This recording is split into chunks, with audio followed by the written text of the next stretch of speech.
Hello, everyone. Welcome to another Unranked podcast review. This time, however, it is not going to be me reviewing the game. It is going to be our friend and co-host, Alex Marinello. Alex, how are you doing today? Hey Tom, doing pretty well.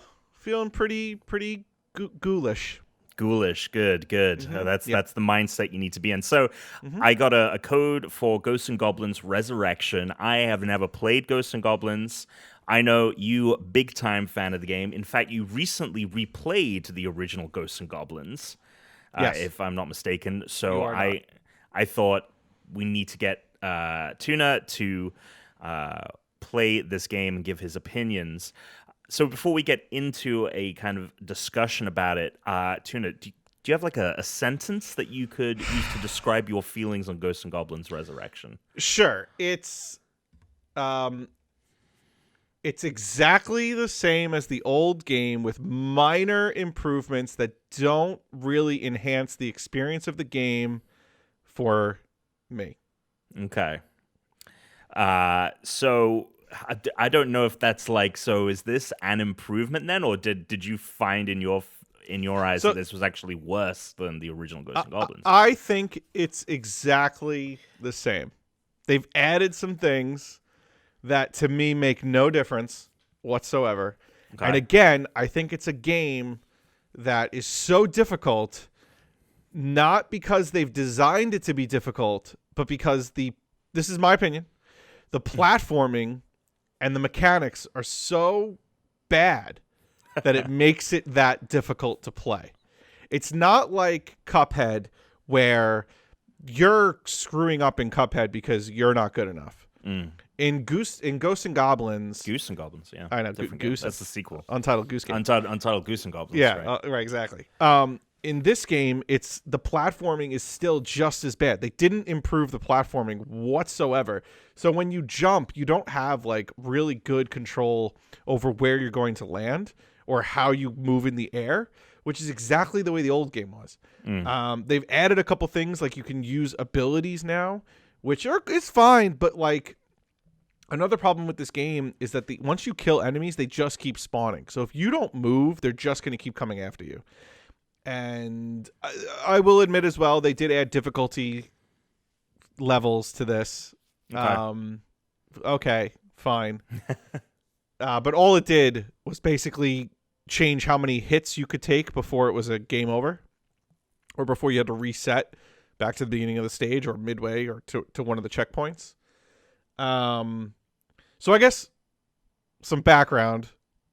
We'll start with some background. I played this game on like the original Sega, like early 90s, at my uncle's house, and I could never get past the first stage. Ever. Never, ever could get past the first stage. And if everyone knows anything about Ghosts and Goblins, it's that you get hit once, your armor comes off. You get hit twice, game over. That's it. You're going back to the beginning. So I never got past that part, and I gave up on the game. Then the Sega Mini came out, and I was like, "Oh, this is awesome! These Ghosts and Goblins part of the package." It is, and I replayed it, being now an adult who can maneuver well and has dexterity in his fingers. So played it twice through, beat it. Wow! Right, got the real ending the second time through, and it was just as horrible as I remember it, like difficulty wise. But I was able to kind of just slog through it, and you die a lot. And the problem with it is that you move so slowly, number one. Number two is that when you jump, you're not like, again, like I said, like Mario. You're not able to determine exactly where you want to land with precision, feeling good in the air, and you land where you want to land. Like, that's not what Ghosts and Goblins is about. Third issue. Pretty much the throwing dagger is the only weapon you should be using. Every other weapon stinks. But if you pick up another weapon, you're stuck with that weapon until you can find another one. So that sucks, okay? And then, of course, you're dying a lot, and it's very unforgiving, and you get hit twice, you're dead. Okay, so now we're up to Resurrection, right? You're thinking, oh, okay. They took what they saw in the old game, and maybe they improved it. Not really. So you have... I mean, you still have the same weapons. You still got the dagger, the spear, the flames, there's a boulder now, but it's... who cares? There's a hammer. But again, on the hardest difficulty, you get hit twice, you're going back to retry the stage, and there's only 3 checkpoints through the stage.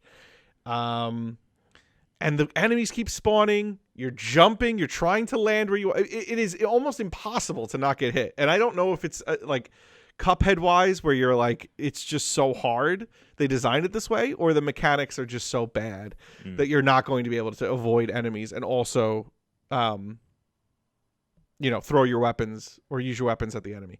The other thing is you can't like move as you jump and throw your weapon at the same time, which is a complaint I had from the previous game. So I don't know why they didn't fix it for this game. And if you lower the difficulty, you get to get hit 3 times instead of twice. So, whoa, you get to get hit. Hey, big get difference. A couple more big tries. Yeah. And there's rebirth banners or checkpoints that will happen in between each area. So you'll be able to start from there. The problem I have with this, though, is that every single time I died, my immediate reaction would be, let me hit A. I want to restart. But it has you restart the area. You have to click up twice to get to the rebirth banner that you hit before. So sometimes I would be like 2 rebirth banners in front of a stage, if this is making any sense. And then if I hit A really quick when I die, those rebirth banners, forget them, I'm going back to the beginning. So whoever designed that, I don't know why that wasn't fixed. And then there's a skill tree, there's an ability tree where you get abilities. It's new. It's definitely new. You hold down the attack button and you charge your ability, and one of them is a lightning bolt. One of them is like a flames in front and behind you. It doesn't last long enough for it to matter. As soon as you kill all the enemies on screen, more enemies pop up. That's my problem with this game. If you just stand still, the enemies just keep respawning. You're trying to jump around and also avoid enemies, but also kill enemies with a jumping mechanic that is not great, and an inability to throw your weapon while you're jumping as well. So I've 3 questions. Hit it. Firstly, would you recommend fans of Ghosts and Goblins play Ghosts and Goblins Resurrection?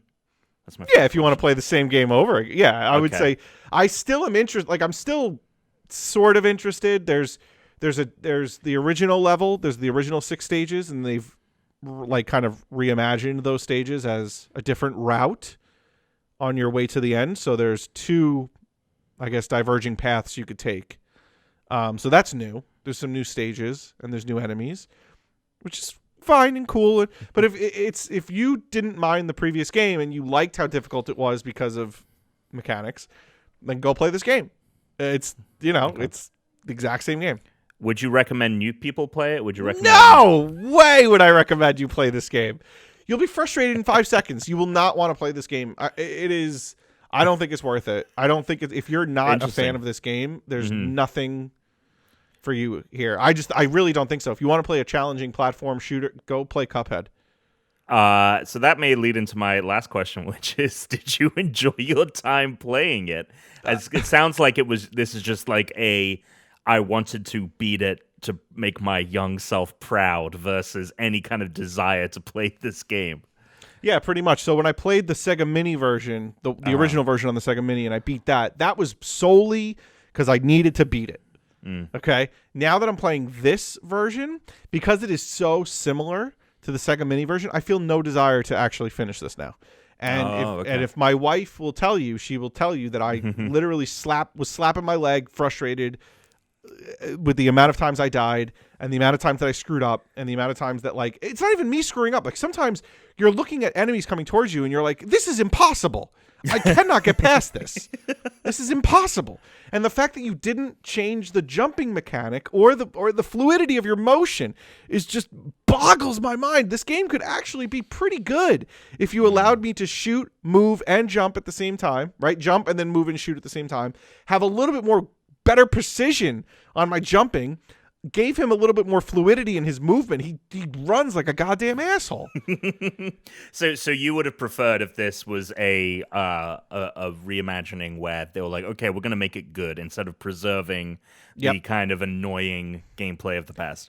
It's already annoying. You want to go play that version? Go play the Sega Mini version. If you're going to do this, if you're going to resurrect it, you're going to resurrect it. Right, a phoenix rising from the ashes. Right, exactly. If you're going to resurrect this game, you got to change things that were, inherently bad in the first game, and that made it difficult. Yes, it is a very difficult game. Yes.